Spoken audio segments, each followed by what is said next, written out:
আজকে ভোরবেলাতে কিন্তু ও চলে গেছে, আমি যাইনি। কারণ এবার বলি কড়াইটায় কি প্রবলেম হয়েছে। যত বেশি দেখবো না তত বেশি বুকে ব্যথা লাগবে, চুপচাপ থাকাই ভালো। যাবো ওখানে, আগের দিনকে আমি চা খেতে এসেছিলাম। এনা কার মুখ দেখে উঠেছিলাম, এদিক দিয়ে যাচ্ছিস কি করতে, মানে কোনো যাওয়ার ছিঁড়ি নেই, সাইজ একদম দশমিকের মতন, এই জন্য আমি আর যাইনি। প্লাস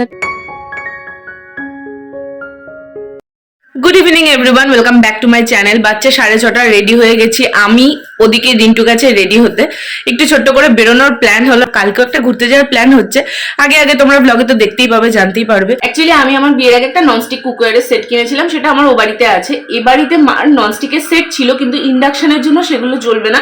আর ওগুলো আমি যখন ক্লাস 2 এ পড়তাম তখন বাড়ির ওপর রেখেছিল, খুব একটা ভালোও নেই এখন কন্ডিশন। তো মার জন্য প্রেস্টিজের এই ননস্টিকের সেটটা অর্ডার দেওয়া হয়েছিল। এটা না অফারে অনেকটা কমে পাওয়া গেছে, মানে এখন দেখলাম এটার প্রাইস ওই নিয়ার অ্যাবাউট 2350।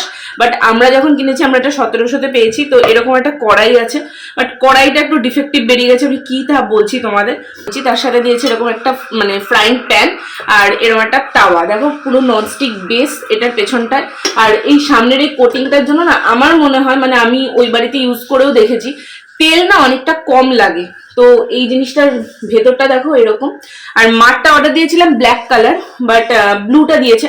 অ্যাকচুয়ালি যখন আমি অর্ডার দিচ্ছিলাম আমি ব্লুটাই দেবো ভেবেছিলাম, কিন্তু ব্লুটা দেখাচ্ছিল আউট অফ স্টক, একটা মাত্র আছে ওখানে দেখাচ্ছিল, কিন্তু আউট অফ স্টক দেখাচ্ছিল অর্ডার প্লেস করতে গেলে।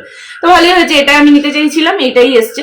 আর ও বাড়িতে আমার ভুল হয়েছে, আমি কপার কালারটা কিনেছি, কালো হয়ে ওই কালো তুলতে গেলে এই পুরো মানে এই পলিশগুলো উঠে যাচ্ছে। তো ওই জন্য একটু ডার্ক কালার কিনতে চেয়েছিলাম, যাতে পুড়লেও অতটা ভিজিবল না হয়। তো এটা তো তাওয়াটা তোমাদের দেখিয়ে দিলাম। আর এটা হচ্ছে ফ্রাইং প্যানটা, ফ্রাইং প্যানটাতেও কিন্তু সেম আছে। আর এই লিডটা এটা তো ইউজ করা যাবে, তো এই জিনিসটা বেশ ভালো। এবার বলি কড়াইটায় কি প্রবলেম হয়েছে। প্রথমত দেখো কড়াইটার এই যে হ্যান্ডেলটা, এটা ওপর দিকে ওঠানো না, মানে ধরতে গেলে এরম ভাবে ধরাটা একটু ডিফিকাল্ট। জিনিসটা যদি উল্টা একটু ওপর দিকে ওঠানো হতো, মানে এই যে এই জিনিসটা বুঝতে পারছো আই গেস আমি কি বলতে চাইছি। দেখো নিচের দিকে নামানো, এটা ওপর দিকে ওঠানো হলে ধরতে সুবিধা হতো। ফার্স্ট এটা একটা, ওটা আমার বাড়িটাও সেম, তবে এতটা নিচু না। সেকেন্ড হচ্ছে কড়াইটা না পুরো রাউন্ড না, আই গেস তোমরা বুঝতে পারছো। এই পোর্শন থেকে কোনোভাবে না একটু তেবড়ে গেছে, যে কারণে এটার যেটা মেন ঢাকনাটা, দেখো ঢাকনাটা এটা ইউজ করাই যাচ্ছে না, বুঝতে পারছো, ঢাকনাটা এটা লাগানো যাচ্ছে না। এবার এটা ওপেন বক্স ডেলিভারি হয়েছে, আমি যখন ওখানে নিতে গেছি, মহান মানুষ আমি ভালোভাবে চেক করেছি কোনোটা ভাঙাচোরা আছে কিনা। এটার উপর এটা দিয়ে দেখবো, সেটা আমি আর দেখিনি। তো বাড়িতে আনার পর যখন মারা দেখছে তখন দেখছে এরকম প্রবলেম হচ্ছে। তো ঠিক আছে, আমার ওই বাড়ির ঢাকনাটাও আমি ইউজ করি না, কারণ কাঁচের তো টাকটুকু লাগে ভেঙে যাবে। ওই জন্য এটা আমার তোলাই আছে, মাকে বললাম তুমি এটা নর্মাল ইউজ করে নাও, ওপরে কিছু একটা দিয়ে দিও। তো এই হচ্ছে ব্যাপার।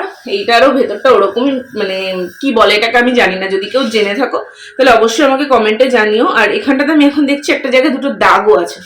যাই হোক, যত বেশি দেখবো না তত বেশি বুকে ব্যথা লাগবে, মানে দেখিনি তো। আর বাড়ির লোকজন শুনতে পেলে আমাকে একদম রিন্টু এসে দেবে আচ্ছা করে, যে কি কানার মতন দেখেছিস, তাই জন্য চুপচাপ থাকাই ভালো।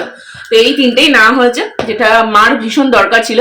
আর সব থেকে ভালো কথা, যেদিনকে আমি একটা ব্লগ দিয়েছিলাম বা শর্টসে কোথাও একটা, তোমাদের মধ্যে কেউ একজন আমায় কমেন্ট করেছিল যে কড়াইটা এবার পাল্টাও, কড়াইটা কালো হয়ে গেছে। আর আমি সেদিনকে অর্ডারটা প্লেস করেছিলাম, মানে ওর কমেন্টটা দেখার আগেই করেছিলাম। আর দেখো আজকে চলে এসেছে, এগুলো তাড়াতাড়ি চলে আসে। তো এই হচ্ছে ব্যাপার। এবার চলো আমি চটপট করে একটু ফোনটাকে একটু চার্জে দিয়ে নিই, তারপরে বেরিয়ে কথা হচ্ছে। ওইটাতে এই কড়াইটা না করে ওই ইয়েটাই দুজনের তরকারি হেসে খেলে হয়ে যাবে, ইয়ে করে ভালো করে। সেটাই দেখি বেশ উঁচু ইয়ে হয়ে। হ্যাঁ এটা উঁচু আছে, শুধু ডিমের মামলেট করে না, ডিমের মামলেট তুমি তাওয়াতেই করতে পারবে। ওটা ইয়ে করে দুজনায় হয়ে যাবে হেসে খেলা। চলে এসেছি গঙ্গার ধারে, অ্যাকচুয়ালি ফুড পার্কে যাওয়ার প্ল্যান হচ্ছে, তো দেখা যাক তারপরে আবার চেঞ্জ হয় কিনা। 3 জায়গায় যাওয়ার প্ল্যান হয়েছিল, ফার্স্ট হচ্ছে এখানে কেটলি খুলেছে সেখানে, তারপরে ঠিক হলো না ফুড পার্কেই যাবো। আর একবার কথা হচ্ছিল ফরেস্ট ডাঙ্গার ওখানে, হ্যাঁ এটাও খুব সুন্দর করেছে, এটা নতুন করেছে। ফরেস্ট ডাঙ্গার ওখানে আর একটা কি আছে সেটা, তো দেখা যাক ফাইনালি কোনটা ডিসাইড হয়। আপাতত এলাম, দেখি একটু চা ফা খাবো।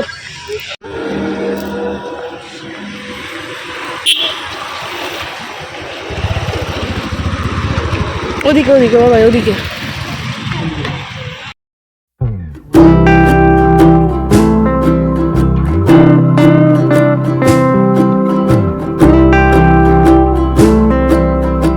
ফাইনালি আমরা ঠিক করলাম যে না ফুড পার্কেই যাবো। ওখানে আগের দিনকে আমি চা খেতে এসেছিলাম, তো ওইখানটা থেকেই বসে একটু আড্ডা ফাড্ডা দেওয়া হবে। তবে একটা ফ্রেন্ডের আসার কথা, সেই জন্য একটু গঙ্গার ধারে ওয়েট করতে করতে কি পাগলামি আমাদের মাথায় এসেছে সেটা তোমরা আগে দেখতেই পাবে। কাজ না থাকলে মানুষ যা করে আমরা এখন তাই করছি। নৌকা করে ওপার যাবো, আবার ওপার থেকে এবারে চলে আসবো। ফ্রেন্ডের আসার কথা, তো সেই জন্যই আর কি আরো ওয়েট করছি। যদি ওরা আসে তাহলে একসাথে ঢুকবো, না আসলে ওরা ফোন করবে বললো, আর যদি না আসে তাহলে আমরা ঢুকে যাবো। এখানে লাইটটা নেই।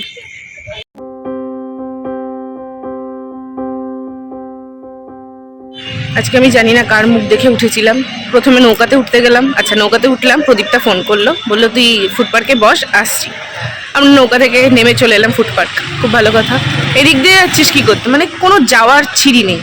আচ্ছা, ফুড পার্কে ঢুকে যেই চায়ের স্টলটা আমরা বসবো বলে আর কি আসা, সেই চায়ের স্টলই বন্ধ। তাও হলো, এখন প্রদীপটাও আসেনি, আমরা এই পাশের কেটলিটায় যাচ্ছি।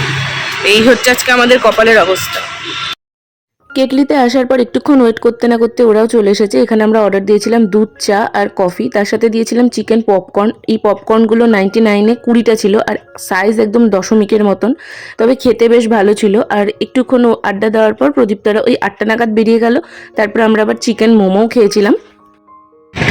কেটলি থেকে খেয়ে বেরোলাম, তো দেখলে কি কি খাওয়া হয়েছে। ওখানে প্রদীপ তারাও এসেছিলো, তো ওদের সঙ্গে সবাই মিলে গল্প করছিলাম, ওই জন্য আমার আর কোনো ব্লগ করা হয়নি। মানে এত গল্পে মশগুল ছিলাম, এত দিন বাদে দেখা হয়েছে, মানে আমার বিয়ের পর ওদের সঙ্গে এই আজকে দেখা হয়েছে। আমি ফটো তোমাদের সাথে শেয়ার করে দেবো। তো সেই জন্য প্রচণ্ড গল্পগুজব হলো। আর এখন বাসছে কটা, এখন বাসছে 9:10। তো এখন যাচ্ছি মামা বাড়ি। কি বলছিস বা? মোমোর জন্য মোমো নিয়ে যাচ্ছি এটা। আরে মৌমির নামটা আগের দিনকে আমি ভিডিওতে বলেছি মৌমি, তা ওর ওটা মোমো শুনতে লেগেছে, ও ওটাতে কমেন্টও করেছিল। যাই হোক, তাই জন্য বলছে মোমোর জন্য মোমো নিয়ে যাচ্ছি। এখানে শর্টকাট গলি আছে, যদি নিতান্তই না আপনি তাহলে ওই গলি দিয়ে চলে যাবো। মামা বাড়ি থেকে বাড়ি আসার পর মা এখানে করছিল মটরশুঁটির কচুরি। আজকেই সকালবেলা রিন্টু এসেছে, আর আজকে সকালের একটা ফুল ব্লগ আমি তৈরি করেছিলাম, যেটা আমার কাছ থেকে এডিট করা ব্লগ ডিলিট হয়ে গেছে। তো কিছু করার নেই, একটু অ্যাডজাস্ট করে নাও। রাত্রিবেলাতে ওই মটরশুঁটির কচুরি, চিকেন আর সকালবেলা ফ্রাইড রাইস হয়েছিল, সেটা দিয়ে আমরা ডিনারটা কমপ্লিট করলাম। Good morning. আজকে হচ্ছে 30 তারিখ, আর আজকে ভোরবেলাতে কিন্তু ও চলে গেছে। আমি যাইনি, কারণ এই পৌষ মাসটা শেষ হলেই শেষ রাত্রিটা আমাকে আবার এখানে এসে থাকতে হবে। হাতে মাত্র আর কয়েকটা দিন, আমি যাব আবার আসবো, জার্নি খরচ সব কিছুই আছে, সেই জন্য আমি আর যাইনি। প্লাস একটা ডকুমেন্টেরও কাজ আছে, যেটা করে যেতে যেতে আমার অন্তত 2-3 তারিখ তো হয়েই যাবে। সেই সব মিলিয়ে আমি থেকে গেছি, আর ও চলে গেছে অনেকটা ভোরবেলা। উঠেছিল 4টে নাগাদ প্রায়, উঠে তারপরে বেরিয়ে গেছে ওই 4:45 নাগাদ। 5:30 ট্রেনটাও ধরেছে, তাই জন্য ও বেরিয়ে যাওয়ার পর ট্রেনে ওঠার পর আমি আবার একটু ঘুমিয়েছিলাম, সেই জন্য 10টা বাজছে এখন উঠেছি। উঠে দেখো চাটা খেয়ে বিছানাপত্র গুছিয়ে একদম সোজা চলে গেছিলাম স্নানে। আর স্নান করে এসে এখানে পন্ডসের এই সফট ময়শ্চারাইজারটা আমি ইউজ করছি। আসলে আমি এটা ইউজ করি না, আমি ওই বাড়িতে দেখেছো তোমরা একটা ডে ক্রিম ব্যবহার করি, সেটা আমি এখানে আর আনিনি। তাই রিন্টু যখন এসেছিল ওর থেকে এই ক্রিমটা রেখে দিয়েছিলাম। একটা সানস্ক্রিনও অ্যাপ্লাই করে নিয়েছি। তারপরে এখন ব্রেকফাস্ট করব। কালকে বাড়িতে পরোটা হয়েছিল, সেই পরোটা, আলু ভাজা আর সাথে ওড়ানা ওই মিষ্টিটা, তাই দিয়ে ব্রেকফাস্টটা কমপ্লিট করলাম। আজকে বাড়িতে একটু চিকেনও হবে, তো সেই জন্য এরপর চলে এলাম রান্নাঘরে, কারণ মার প্রচুর কাছাকাছি আছে, তাই জন্য আমি এই দিকটা রান্নাটা করে নেব। চিকেনের আলুগুলো ভালোভাবে ভেজে নিচ্ছি, কারণ আলুটা ভাবে সেদ্ধ করার থেকে ভেজেই খেতে আমার বেশি ভালো লাগে।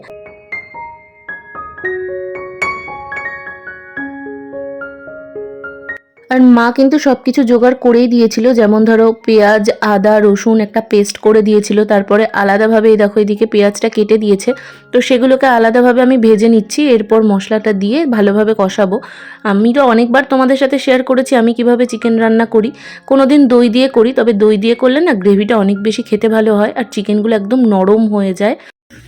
12টা বাজছে, মা ওদিকে জামা কাপড়গুলো কাচছে, যেহেতু আমি এদিকে রান্নার কাজটা সামলাচ্ছি। রান্নার কাজ বলতে আলু ফুলকপি ভাজা তো সকালবেলাতেই হয়ে গেছে, শুধুমাত্র চিকেনটা হবে, তাই মশলাটা এখানে কষাচ্ছি। চিকেনের আলু ভাজা হয়ে গেছে, চিকেনটা ম্যারিনেট করা আছে। আর আমার মধ্যে কিছু চেঞ্জেস দেখতে পাচ্ছ, আমি চুল পুরো কেটে ছোট করে দিয়েছি। এত হেয়ার ফল হচ্ছে, চুল থাকার থেকে না থাকা ভালো। একদম পাতলা লিজের মতন হয়ে গেছিল, উড়িয়ে দিয়েছি আজকে সকালবেলা, মানে শ্যাম্পু ট্যাম্পু করতে যাওয়ার আগে উড়িয়ে দিয়ে তারপরে গেছি শ্যাম্পু করতে।